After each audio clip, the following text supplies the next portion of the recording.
Pessoal, vamos falar sobre a situação na Ucrânia. Hoje, dia 14 de janeiro, são 8 horas da manhã aqui no Rio de Janeiro, 1 hora da tarde lá em Kiev, no momento que eu gravo esse vídeo, e os russos fizeram um bombardeio com vários mísseis ali na região de Kiev hoje pela manhã. E o mais impressionante foi, esses mísseis não foram detectados pelo sistema de alerta antiaéreo dos ucranianos, então não teve sirene de alerta, a sirene só soou depois que já houve explosões no solo e os mísseis não foram derrubados.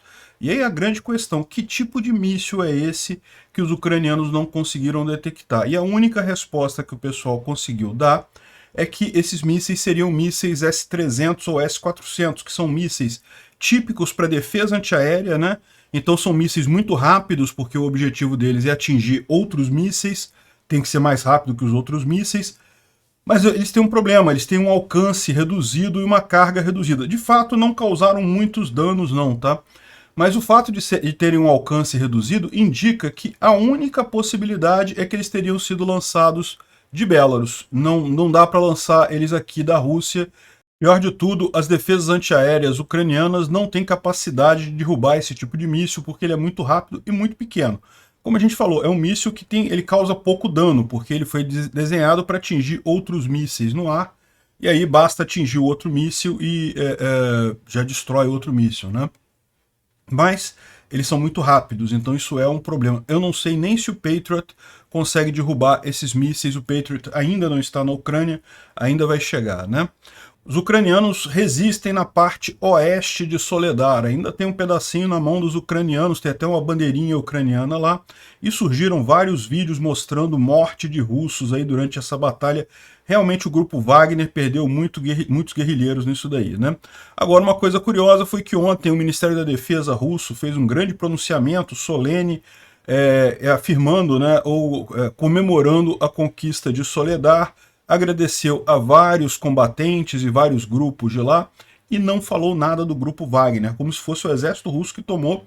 A gente sabe que estava misturado, tá? O Wagner estava falando que era só Wagner também, que não tinha exército, mas tinha também. E agora o exército está dizendo que é só exército, não tinha o Wagner, né? Enfim, o grupo Wagner foi trucidado com sucesso na cidade e agora o mérito é do exército russo. Essa treta tá complicada, né? O que será que vai ser do Prigozhin? Vamos ver esses e outros assuntos em detalhes. Essas notícias foram sugeridas por Militar ANCAP, Libertas também e várias outras pessoas. Obrigado aí ao pessoal que sugeriu a notícia. Obrigado a você que está assistindo o nosso vídeo. Se você gosta do nosso conteúdo, por favor, deixe o seu like e se inscreva aqui no canal, né? Como vocês podem ver aqui, hoje cedo teve aqui um ataque em Kiev, nos arredores aqui de Kiev. O pessoal foi para o metrô lá, teve a sirene antiaérea, mas a questão é, a sirene antiaérea, a sirene de aviso de ataque aéreo, ela só tocou depois que já haviam ocorrido as explosões, né? Então, a expectativa, segundo a Força Aérea Ucraniana, explicando este problema, é que pode ter sido atacado com mísseis balísticos de Belarus, né? Isso quer dizer mísseis balísticos de pouco alcance, porque, na verdade, os mísseis balísticos, eles tipicamente têm alcance muito longo, né?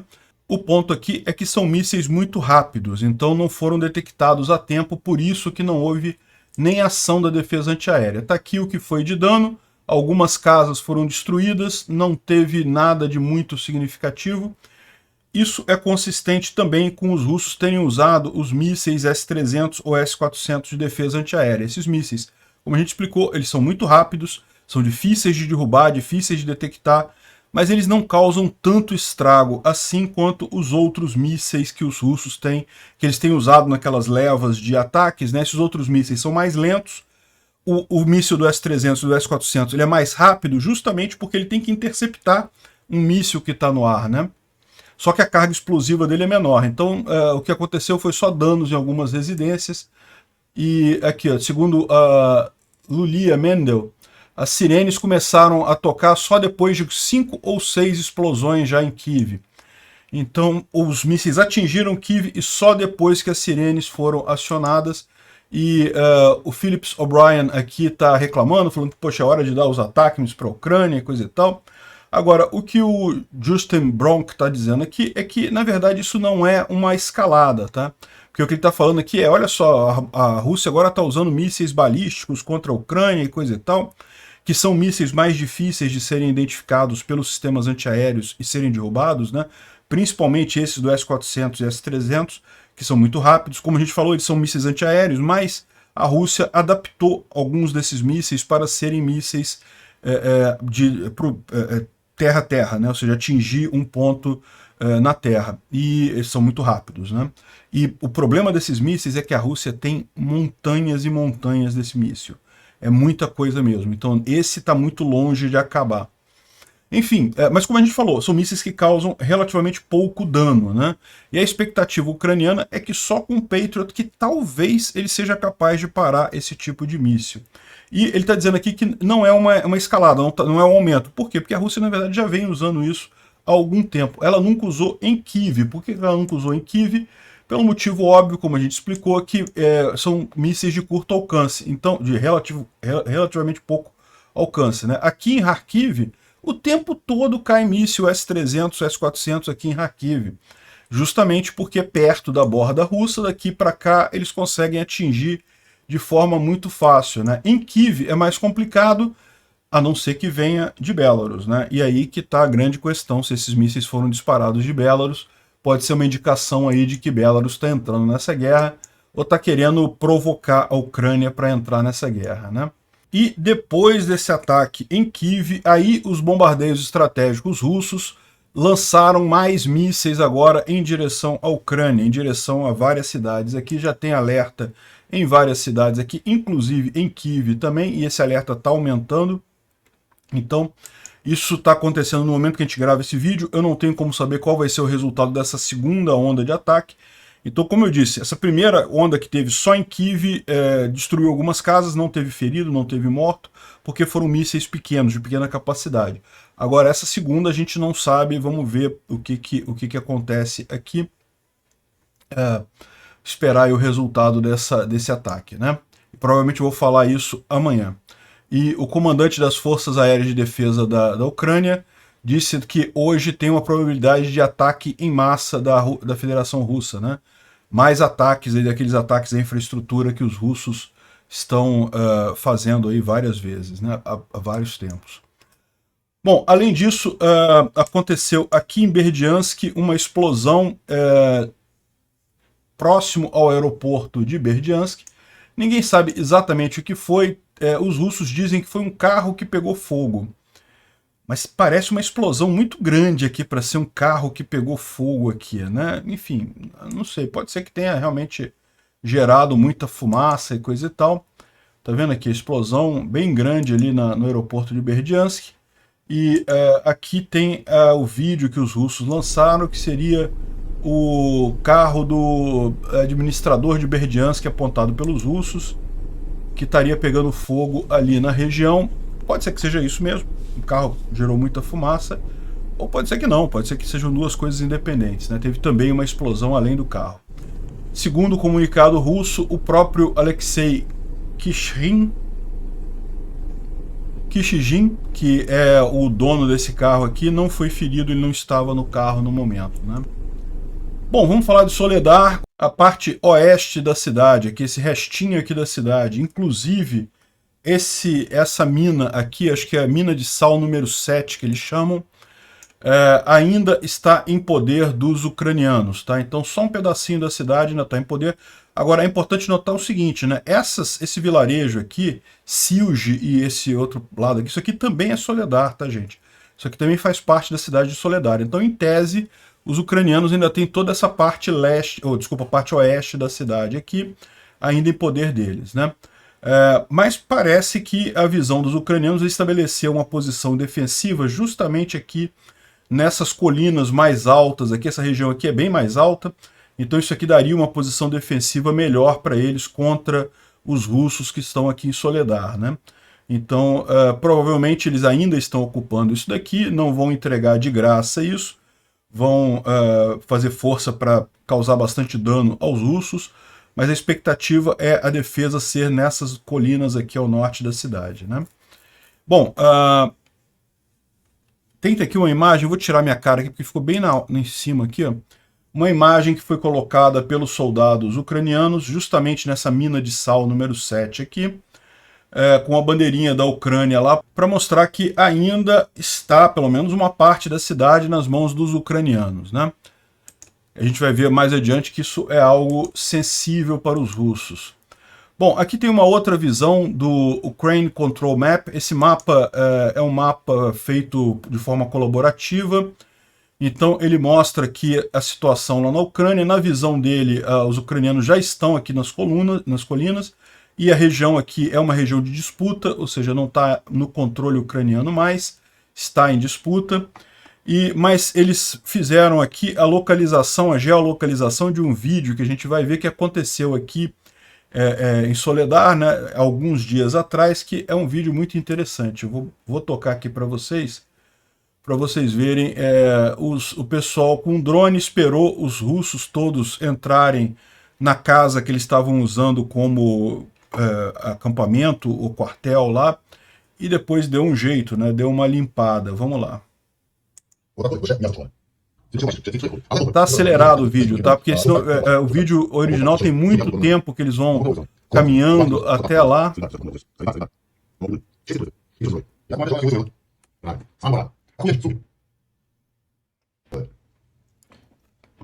Jaga Jaga e Badabum. Jaga Jaga e Badabum. E aí, pelo menos uns 50 russos estavam no local. E isso aconteceu umas 6 horas atrás, de acordo com o Magyar. Então, isso aqui é uma das coisas que os ucranianos têm feito lá em Soledar, né? Ok, a cidade está sendo tomada pelos russos. Nesse momento, acho que pouca gente tem dúvida disso. Se você procurar por aí, você ainda vai ver gente falando que não, que os ucranianos estão fazendo uma operação de contraofensiva, que eles estão retomando não sei aonde, coisa e tal, que vão retomar Soledar, que não vão entregar não, e coisa e tal. E olha só, eu adoraria que fosse isso, tá? Eu estou torcendo pela Ucrânia, eu quero que a Ucrânia ganhe, mas das informações que a gente tem aqui, esse pessoal que eu costumo consultar são pessoas confiáveis, então pessoas que estão também torcendo pela Ucrânia, mas também não faz sentido a gente ficar se iludindo nisso daí, né? Infelizmente, Soledar a questão toda é aquilo que eu mencionei no vídeo de ontem. Soledar não é uma cidade tão importante assim em termos de estratégia. Lógico, para quem é de Soledar, para quem está ali, para a Ucrânia é ruim perder qualquer trecho do território, né? Mas não é uma cidade estrategicamente significativa, então isso significa que eles não vão conseguir, a partir de Soledar, fazer muitas outras ofensivas diferentes dessa, né? Isso é a primeira vitória que os russos têm em 6 meses, então realmente mostra mais a incapacidade dos russos de fazer qualquer coisa, né? Enfim, você vai encontrar ainda gente dizendo que não, que os ucranianos estão lutando aqui na cidade, e olha só, não é que seja mentira, tá? Porque eles estão de fato lutando aqui na parte oeste da cidade, né? De fato, essa parte oeste da cidade aqui ainda está ou com os ucranianos ou em luta, né? Mas assim, do ponto de vista, olhando para o teatro aqui, olhando para como está a operação aqui, parece que realmente a cidade vai ser perdida. A questão toda é o custo que isso vai ter para o Grupo Wagner, e a gente vai falar mais sobre isso daqui a pouquinho. Bom, o Defmon, vamos dar uma olhada aqui na thread dele sobre a situação na linha de frente. Aqui em Svatov teve mais tentativa de novo, né? Os russos parece que todo dia tentam avançar aqui de Kolomyshchyra para Stelmarivka, né? Todos os dias eles tentam esse movimento, até que os ucranianos estão segurando. Makivka também, parece que tentaram atacar Makivka aqui embaixo a partir de Plochanka. Aqui a situação em Kriminá não teve nenhuma grande alteração, nenhum grande avanço. Bilororivka também é outro lugar que os russos vivem tentando avançar aqui. Parece que tentaram também tomar Spirne, aqui um pouquinho mais abaixo, também sem sucesso.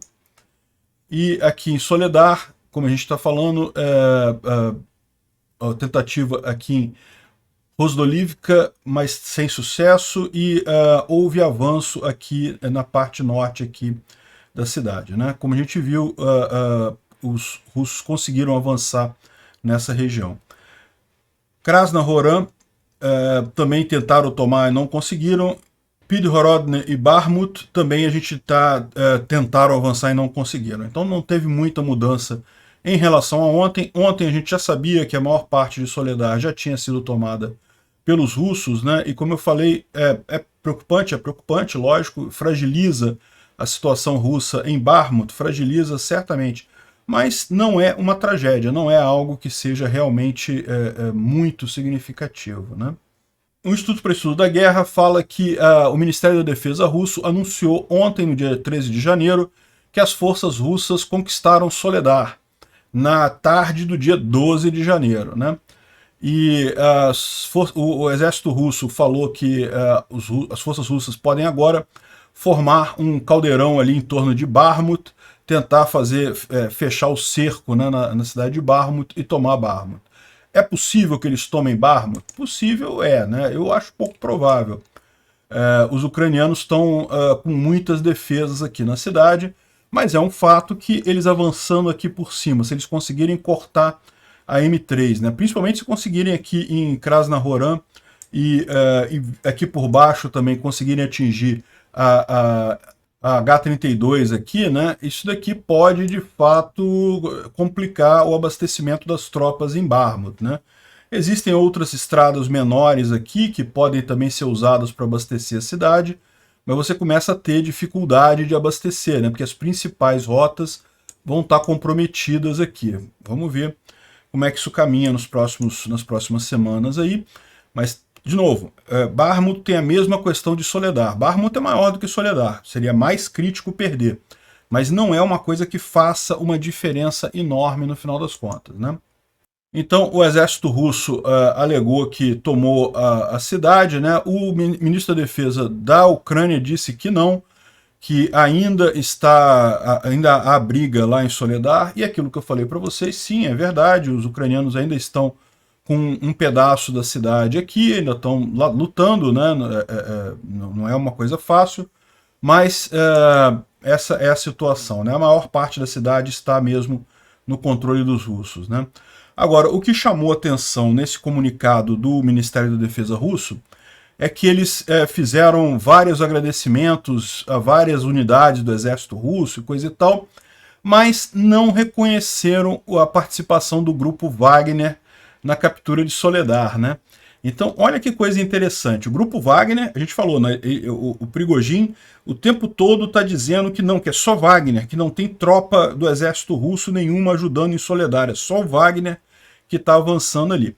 A gente tem visto que, segundo o relato dos ucranianos, não, tem também tropas do exército russo e tem também, entre aspas, República Separatista de Donetsk, que não é República Separatista nada, mas é uma outra força militar russa ali também, né?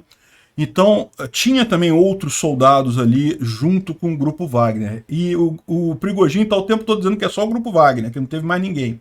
Aí agora o Ministério da Defesa russo diz que que não tinha, que era só o exército russo, não teve o grupo Wagner. Aí parece que depois, 6 horas depois, eles reconheceram que os voluntários do grupo Wagner foram importantes, participaram de forma importante na batalha por Soledar. Mas assim, de novo, não reconheceram que foi o Wagner que fez, estão dizendo que foi, ok, eles deram uma ajuda ali, ajudaram um pouquinho, né? Ou seja, isso aqui pode ser realmente um golpe no Prigozhin, né? A gente tem visto essa história, o Prigozhin está crescendo em popularidade lá na Rússia, justamente porque, diferente do Putin, que nunca foi na linha de frente, o Prigozhin apareceu lá na mina de sal em Soledar, né? Lá na frente de batalha, coisa e tal. Eu não gosto do cara não, mas tem que reconhecer que o cara teve coragem, né? Não é uma coisa fácil fazer isso. Enfim, e daí isso repercutiu muito bem junto ao pessoal mais extremado lá na Rússia, né, junto aos nacionalistas da Rússia. Então, no final das contas, o Prigozhin estava ganhando uma notoriedade muito grande lá, talvez a ponto até de ameaçar o Putin. E não é de se estranhar que todas as mudanças que o Putin vem fazendo é justamente para conter o Prigozhin, né? Faz sentido, ele fortaleceu o exército russo, recontratou o Lapin, né? Botou o Lapin de novo numa posição de liderança. O Lapin, que é aquele general russo que agora é o comandante das forças terrestres, é meio que não chega a ser um inimigo, mas os dois têm uma treta ali, o Prigozhin e esse general Lapin. Então, é realmente uma coisa complicada isso aqui. Ou seja, pode indicar que o Putin está querendo agora passar régua no Prigozhin, né? O que vai acontecer com ele a gente não sabe, mas como vocês viram, aquele blog General SVR, que nem sempre acerta as coisas, mas de vez em quando ele fala algumas coisas que fazem muito sentido, ele acerta muita coisa. Ele falou que parece que a ordem do Putin agora é para o Prigozhin se focar na Ásia, na África, na América Latina e não se preocupar muito com a Ucrânia mais, né? Ou seja, criou problemas para o Putin essa visão do Prigozhin lá na linha de frente, né? Então, ou seja, isso está gerando essa briga toda lá, né? O Putin está cultivando um conjunto de bloggers militares, né, que são leais a ele, para justamente começar a minar essa tentativa do Prigozhin de elevar a sua imagem lá na Rússia, né? Os oficiais ucranianos eles estão prevendo que as operações entre a Rússia e a Ucrânia, né, vão intensificar na primavera de 2023, ou seja, isso quer dizer que eles estão achando pouco provável que a coisa aconteça ainda no inverno, né? Vai ficar para a primavera de 2023, mas que uma ofensiva a partir de Belarus ainda é pouco provável. E é curioso que a gente vai falar sobre isso daqui. Quem é que está defendendo a borda norte da Ucrânia? Bem, castores, né? Vocês sabem que tem muito castor naquela região já é uma região que tem muitos rios, muito córrego, muito alagadiça ali, mas o pior é o seguinte, os castores na região fazem represas de castor, isso é o comportamento natural deles, né? Normalmente as pessoas vão lá e destroem essas represas porque isso prejudica quem mora na região, você não consegue plantar, não consegue usar a terra para nada porque é tudo alagado, então o pessoal vai lá e destrói as represas de castor, o tempo todo fica a gente destruindo represa de castor ali. Só que, com essa hostilidade, o pessoal que mora na região saiu dali, né? Não vai ficar ninguém na borda de um país em guerra. Então, os castores estão podendo construir represas e não tem ninguém para destruir as represas dos castores.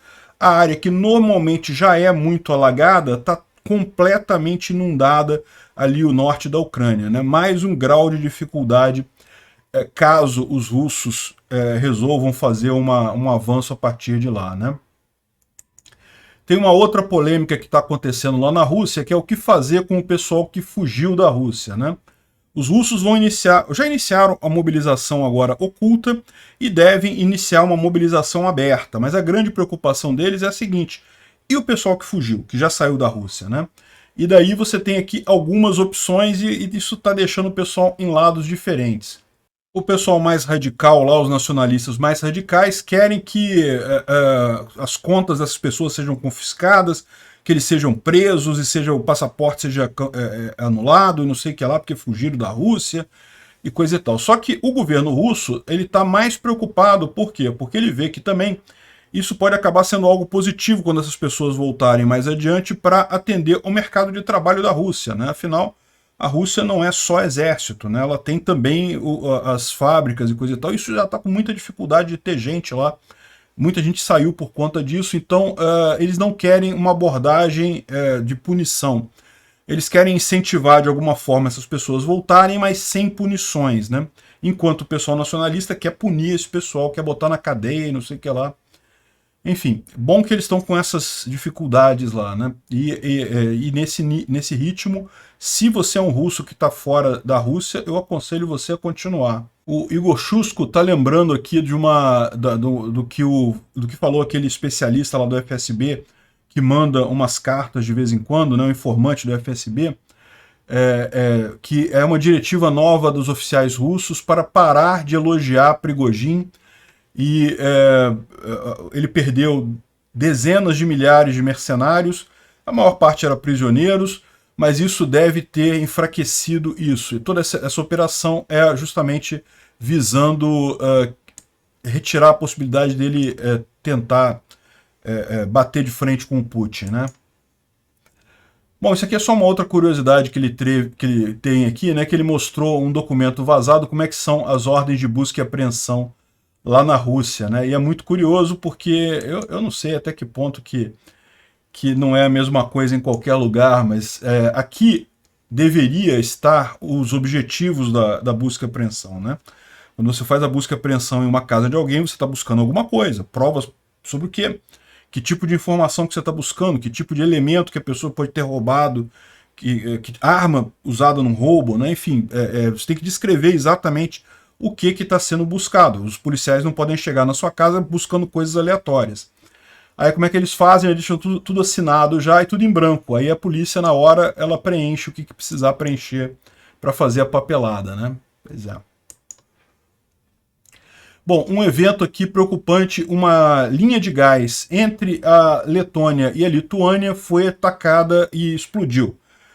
Pode ser acidente, né? Mas é complicado isso. Pode ser também uma sabotagem. O pessoal está falando em sabotagem do FSB.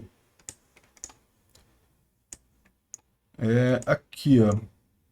Letônia e Lituânia. Aqui bem a linha de gás que atravessa aqui explodiu, né? Pode ter sido um acidente, é verdade, mas pode ter sido sabotagem dos russos também.